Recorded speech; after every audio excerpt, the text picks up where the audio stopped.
Thanks, Andre, and to the Kat River group for the invitation to talk about the 5 basic styles in design. It is an interesting topic. It often gets people quite hot under the collar when we start talking about styles and styles in bonsai.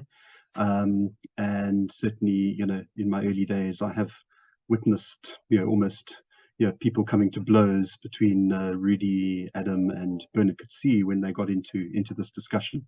So maybe it's a good thing that we're all online, so we just sort of well out of arm's reach from one another. But this is just some of my thoughts about bonsai styles, bonsai design, and let's just see really how it goes. Okay, so if we look at a lot of the early books, there's the instructions that were given in these early books were really quite bizarre. I mean, you look at the way in which the authors are trying to describe how branches should be designed and positioned and what trees should look like, really are not looking at all like trees, let alone bonsai. And so, I think it's important to remember that a lot of the early growers were working with this kind of knowledge and this kind of information.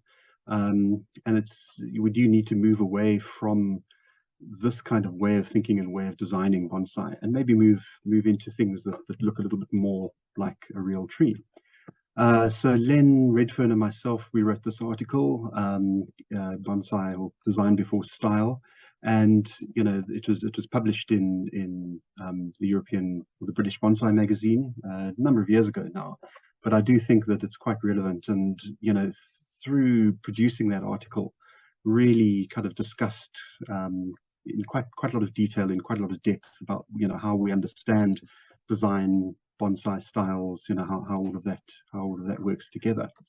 And so if we have a look at a couple of the quotes from this, you can see design before style. In practice, what we do, so the way in which I actually approach bonsai bonsai styling or design was very much taught to me by Bernard Coetzee, and then Len Redfern as well. And what our approach is we examine the tree in detail. We get the piece of material in front of us. We examine it in detail.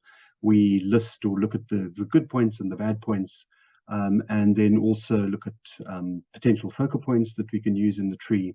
And then once we've analyzed the tree and actually worked on it, we then go ahead and start designing it. And this process gets us into the habit of looking at every aspect of the tree. And when we finally select the most outstanding front, and the branches then can be filled in to create the credible bonsai.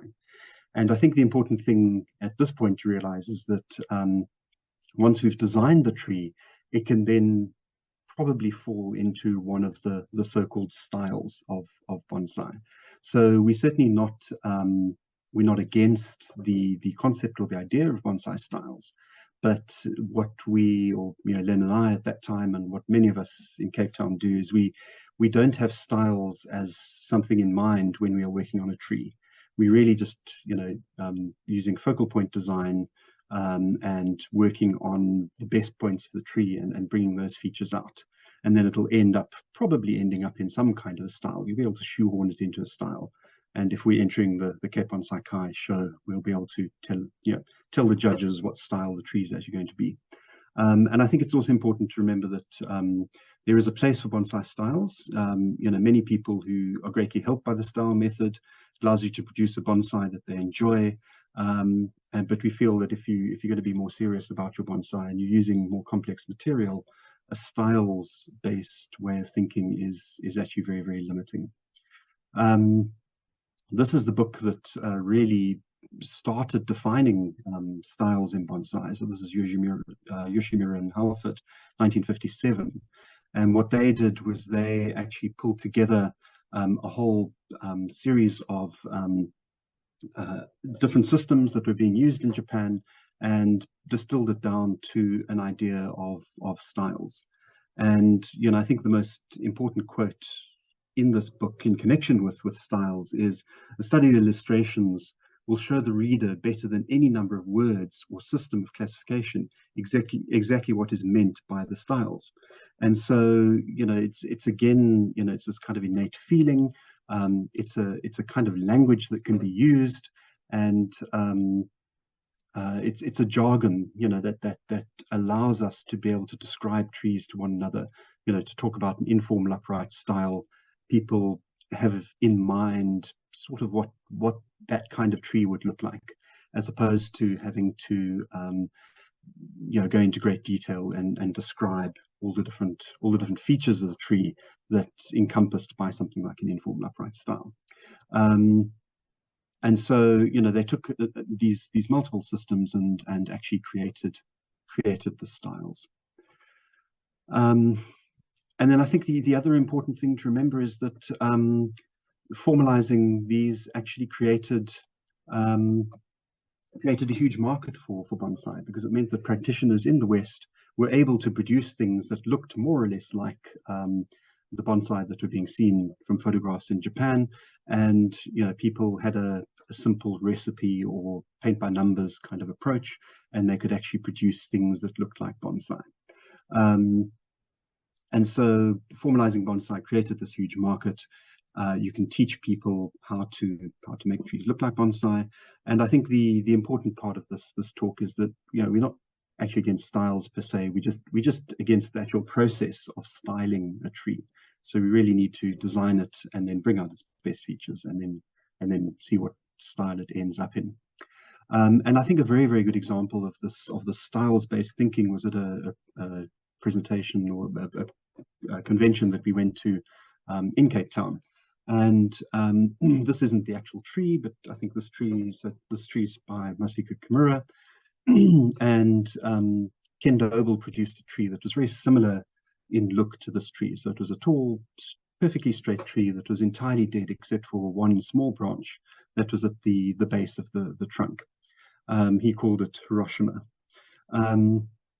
And what happened was somebody walked up to this tree who was set in his styles way of thinking. And he said, I think I really, really like this tree, but what style is it? And the limitation there was he wasn't able to actually appreciate the tree because it didn't fit into any of his preconceived styles or his styles way of thinking.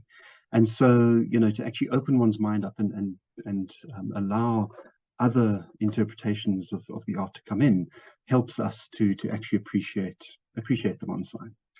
And then I think the other very important quote that we pulled out in this article was around, or Deborah Koroshov's quote, which talks about the one thing that we can say for certain is that the future will not stay quite the same as it is now or has been in the past. New artists will come along, horticulturalists will be born with fresh new thoughts, and so new advancements will be made. Yet there is much to be said for the hobby as it is practiced today. Fresh new ideas must merge, not clash, with the conservative ones, for it is in this evolutionary process that the good practices of the old are preserved alongside the best of new thoughts. And so I think, this is a very, very good principle to keep in mind. When young Turks come along, and sadly, I used to be one of those, and now I've frequently been called the old guard, which was really a bit of a shock for me when it first happened. I think there are these new ideas which should be embraced, but we can also hold onto ideas such as styles to just help us through with the art. Just an example of one of my trees, just to sort of provide some light relief before we move on to the next section of this talk. And again, this tree was very much designed. It was a wisteria that I got in 1993, and really just worked on the branches in an innate kind of way to get them into the best positions to show off their flowers. And I guess, we could now call this an informal upright style tree, but I don't know whether that really matters. It's just, the aesthetic or the way in which the branches have been placed make it end up being that informal upright. But really what I'm trying to do is just enhance the show of flowers. So in our book that I wrote with Keith Kirsten, I wrote, Keith Kirsten marketed, I also had quite a section, or a short section, on bonsai styles. And this is an example, so I got, many of the books which talk about bonsai styles, the artwork is often absolutely dreadful. And I was very lucky with this book, a person called Isak Volgraaf, who was a book illustrator. And I actually worked with him very, very closely, and we kind of redid the sketches a number of times to actually get something that kind of met what I wanted to portray in the in the description of the styles. My description of formal upright style is a symbol of stability and perseverance. The trunk is straight, comes straight out of the soil and continues vertically without any deviation, and a uniform taper all the way to the apex, which is directly over the root base. The rootage is evenly arranged around the trunk, and the branches are arranged in a strict pattern following the rule of 3 of left, right, and back. And so, again, I go back to that comment where, if we describe a tree as being formal upright, we we have an image of that in our mind. And that image is something that looks very much like this picture that Isak drew for me. Interestingly enough, there's this in the Taiwan Bonsai album that I got. It shows the variability that you can have in something that is called a formal upright bonsai. And, particularly in this case, the differentiation between a broadleaf tree, probably a tropical fig, and a conifer, probably a pine tree, and the way in which, a formal upright broadleaf tree is very, very different to a formal upright conifer. And that's largely through branching angles, and the trunk is straight, but the branch angles and the canopy are really, really different. And also, the age of the tree can influence. So you can actually portray a young tree, a mature tree, or a very old tree in this. So formal upright doesn't necessarily limit how you actually portray your tree, but you can actually, you need to embrace the species and the age of the tree and all of those aspects to end up with a credible bonsai. And I think it's also very important, when you look at that fig tree, we very often, as bonsai growers, we make the mistake of actually trying to make that fig tree look like a pine tree. So we bring the branches down, we give it a fairly pointy top, and then we end up with something that looks like a pine tree, but in fact it's a fig tree. Another example of a formal upright, again, this is a tree worked a very long time ago by Masahiko Kimura. And a very beautiful, very stable, very lovely tree in the formal upright style. But then Kimura designed it and refined it and just made it much more beautiful, much more elegant by removing many of the branches, arranging the foliage masses in a better way, and just creating a tree that really has a considerable improvement in its feeling of age and the feeling of refinement. So if you just look at the difference between, the tree that he started with, which is certainly a very, very good bonsai, to something that looks so much more mature and so much better. And again, it's similar to those images from that Taiwan Bonsai album, where we're actually getting a mature tree with some of the branches that have died and a more open canopy. Informal upright style, this is probably the most commonly seen style. The trunk follows an informal line, containing curves that may be either gentle or sharp, while the apex of the tree is more or less above the base. So again, it's your typical kind of bonsai tree that we very, very often see. Again, in that Taiwan album, they have this set of examples. Again, a fig tree and a conifer, and again, in 3 different age categories.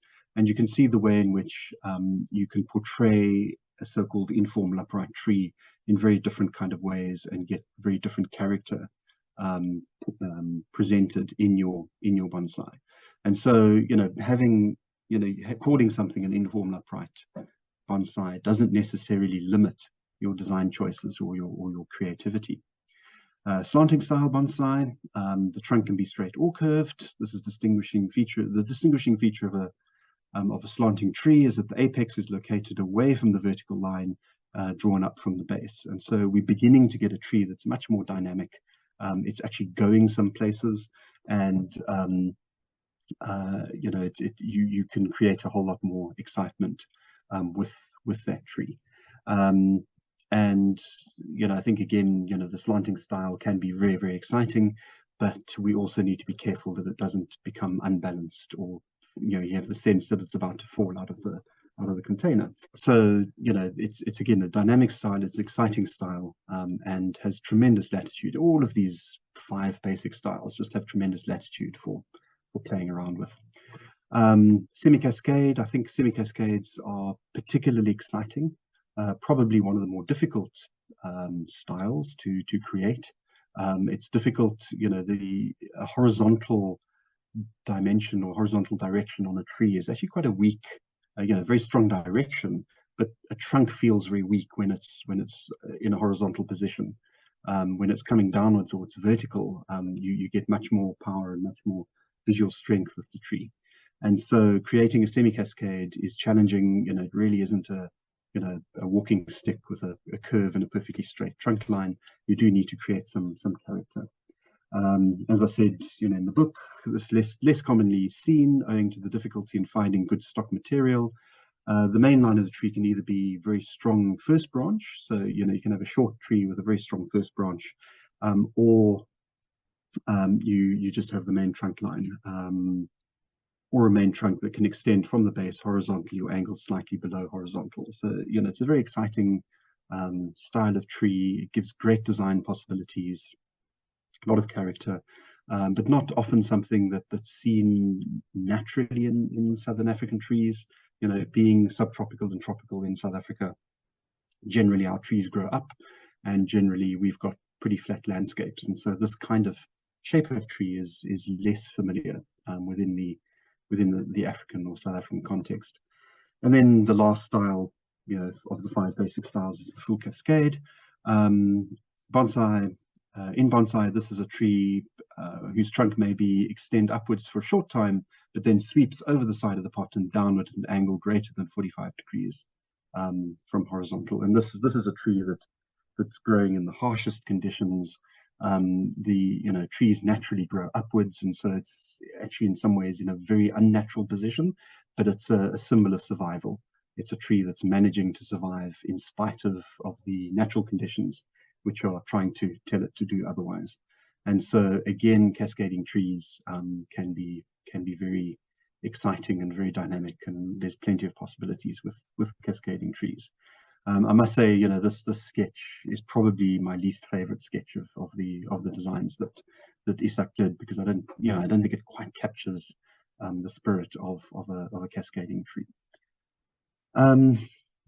So just moving a little bit sideways into the ideas of abstraction, and I think abstraction is very important when you're thinking about these styles, because you've got this basic image in mind of what an informal upright style might look like, but really we need to think about what the essence is in this tree, and what are we actually trying to portray. And this is a series of lithographs that Picasso did in 1947. And if we just have a look at this image here, I don't know if we'll get people to comment on this, but what is this image portraying? What can we see here? Okay, it should be quite obvious that it's a bull. Certainly being a male bull. That's right. Yeah. So it's typically Spanish. I don't know if Vicky, sadly she's not on here because she'd get all excited because it's the bull and sort of typically Spanish. But what Picasso did here was he abstracted, and he took an image of a bull, and he tore it down to its essence. So really you've just got the very bulky body, the tail, the testicles, and the horns. And that's really all that's required to represent a bull. And when we're doing bonsai, we can think about that. What is all that is required to represent the tree that we're doing. And if we can get back to that essence, then we actually, I think, have successful bonsai. If we go too far, we then lose it again, and we lose the character of the bonsai. And so it is this balance of actually getting just the right amount of excitement, or just the right amount of material to portray the bonsai that you want.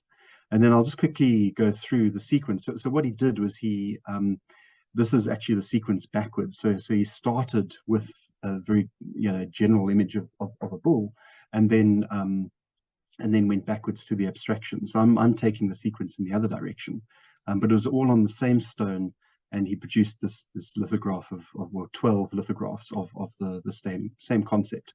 So if you start off with his most abstract form, this is less abstract. Now it's a bit more realistic, and then that's actually what he actually started with.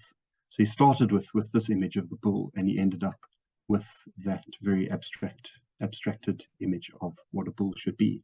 And I think, you know, this is useful in our bonsai thinking, where you actually start with just a bush or sort of something with a multitude of possibilities, and the goal is to actually try and get the tree to its essence and get the character of the tree.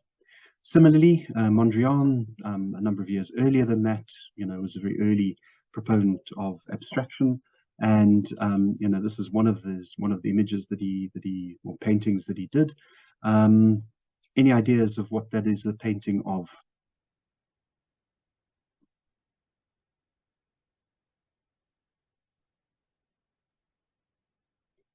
Okay, so this is a tree. So what he's done is he's abstracted a tree. So he's been looking at, you know, from one of his blue trees, and I'll show you a picture of that in a moment.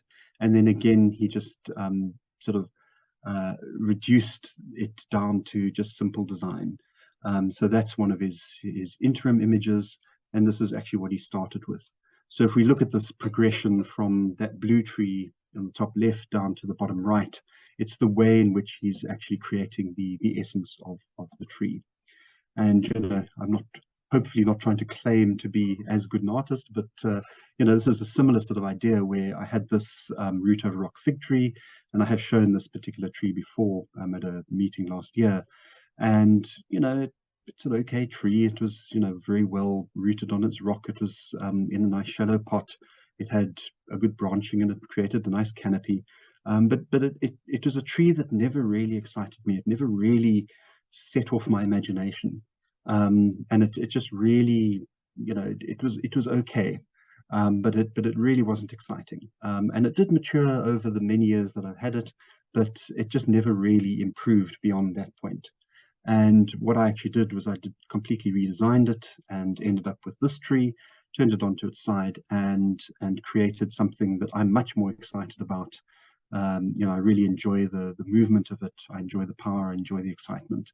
I know that Andre, all he can see is placenta when he when he sees this particular tree. But fortunately, I don't have that medical training. So for me, I just see an exciting tree. Some potential design issues around attachment to the rock, but I just find the whole image much more exciting to what I started with. And this leads on to sort of one of my, you know, sort of recent, or sort of in the past 10 years, this kind of idea of in search of bonsai liberation. And Erica Kohler from Upcountry had this wonderful quote about bonsai, where, you know, and particularly in the internet age, where there's just this proliferation of material online and amazing people doing amazing demonstrations, and, you know, just incredible imagery and really incredible amount of stimulation. But you really need blisters on your fingers, not on your bum, when you're actually trying to do bonsai. And the best way to do bonsai is to practice it and make mistakes and develop your skills. And so, you know, this whole idea of in search of bonsai liberation was around seeing bonsai trees like that. They're absolutely beautiful, really stunning trees. But it isn't the kind of tree that I would necessarily want to own. You know, I can certainly appreciate it as an incredibly aged tree. It's got beautiful character. I guess you could call it slanting style if we're going to be talking about styles. Beautiful, but in some ways, all I see when I see a tree like that, if I were to own it, is work. Just lots and lots of work to keep it maintained in that very beautiful shape. And this book by this book called Fine Bonsai, which was photographs by Jonathan Singer, and then the text by Bill Valavanis. He, you know, this getting hold of a copy of this book, which I was very lucky with, you know, I got it for a very reasonable price on eBay. It just opened my eyes to the possibilities of bonsai, and very often when you look at the Kokofu albums and you look at the, you know, the Kokofu exhibition, which is the sort of premier exhibition in Japan, it's quite kind of typecast, and you get this particular image of what Japanese bonsai is. And what I really liked about this book is it liberated those thoughts for me. You know, so for instance, this is an example of one of the trees in that book. Um, I'm not sure what style you could call it, informal upright, literati, something like that. But it's just a very old tree, really, really characterful. And you know, what was very nice with this book is that it has these captions with it and describes it, and it shows the sort of cultural heritage of these particular trees, which I think makes it really, really exciting. And I think this is an area in South African bonsai where we're getting to the point where we can actually start linking to culture. And you know, we've got, you know, we're probably into our third, maybe even fourth generation bonsai artists. There's this historical, you know, this historical legacy of bonsai. Some of those trees are still alive. There's still photographs of some of the early trees. We've got that, and then we've also got the cultural history of trees and plants, and the herbal uses and the emotional uses, and you know, just the history and the stories of trees. And in Japan and China, that's a particularly important aspect of bonsai, is that sort of unseen, or the unmentioned um, significance of the trees. Um, so, you know, this is just information about this particular tree, and you know, it just talks about some of the history of that particular tree. Another example of a tree where, you know, it's got just quite remarkable branch arrangement. It sort of seems a little bit unnerving and unsettling in that branch arrangement, but again, just very exciting and very free and very dynamic. And you know, again, find it very, very exciting. They're tall trees. You know, I mean, this tree is 89 centimeters tall, um, and it's very beautifully, you know, the twist in the trunk is really quite beautiful. Again, talking about that it was a collected tree, and so I'm just quickly reading through. Again, it's just talking about the age and the character of that particular tree. And then there's this planting, which I find really, really extremely exciting. Very thin trees, but incredibly intentional in its design.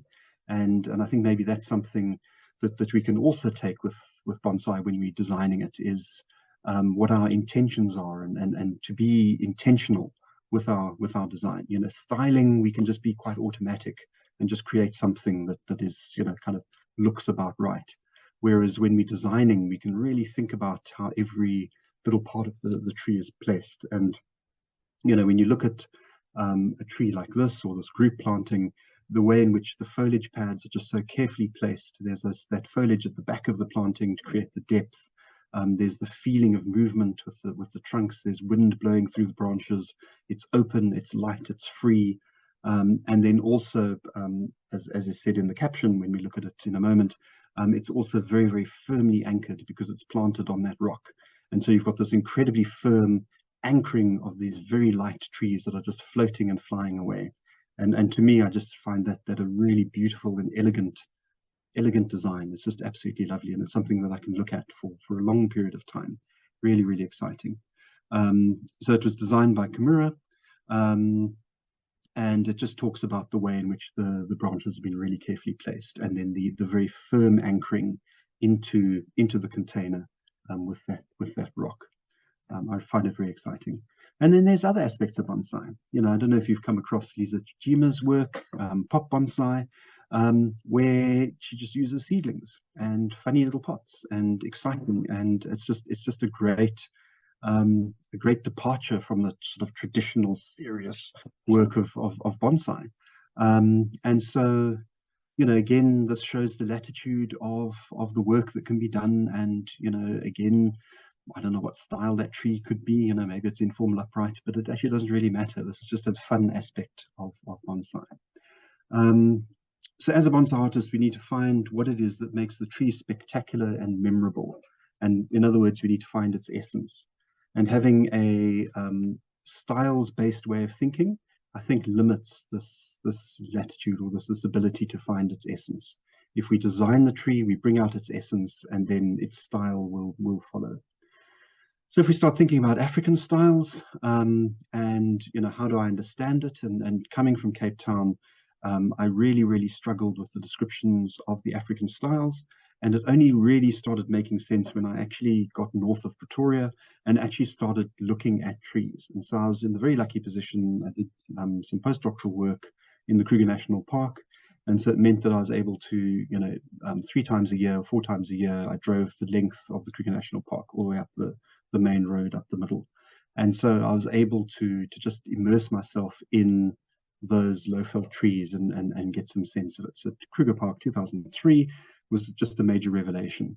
And so, and I just started taking photographs. So I took the camera and I reduced the resolution to a very low level and just started snapping pictures of the trees. We had, in this particular trip, we had somebody driving the vehicle.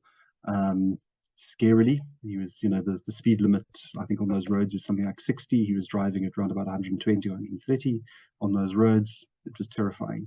But luckily, I was just taking photographs of every tree that went past, and really just started giving me a sense of kind of the shapes that trees develop into in the Kruger Park. Sometimes it didn't work because he was going fast or over a bump, but other times I was able to just capture all these images and just start gathering images together into the different characters, and just try and just take more and more images just to try and get a sense of what trees in that area look like. And I think it's a very important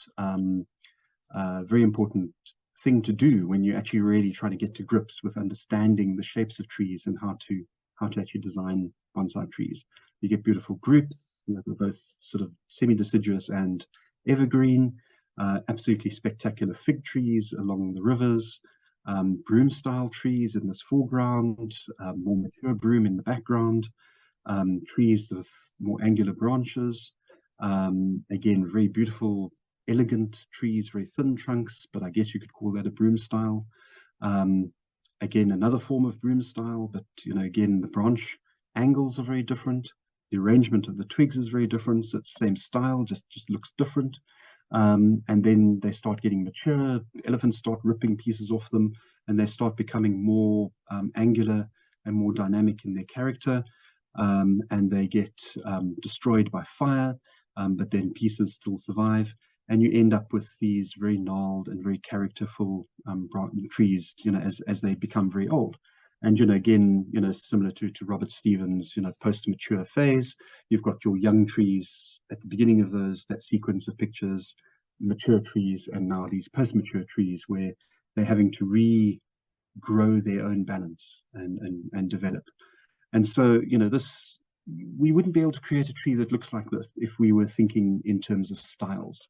But if we design the tree, we can create this amazing design, and then we could call it a literati style if we actually want to. Just an example of some South African bonsai from Rudy's book. Obviously, this very often displayed Louis Nel Budlier, sort of captures the essence of the so-called African style. This is Turby's display at the ABC3. Again, capturing that kind of sense of the Africanness with the dead branches and the canopy above it. My tokonoma that I did with an acacia, first rains, and the sense that African landscapes are long and flat, not tall and pointy, and so creating a scroll that's long and flat rather than upright. And I think that's really all I really have to say about styles at this point. There are the 5 basic styles. You then move on to the 36 other styles that can be defined. I think it's a useful structure to kind of have in mind to be able to describe it to people. It's a language, it's a jargon that can be used. But we shouldn't be limited to style trees. We should actually look at designing the trees and then seeing what style they end up with. So thanks very much, everybody. Thanks, Carl. That was well done.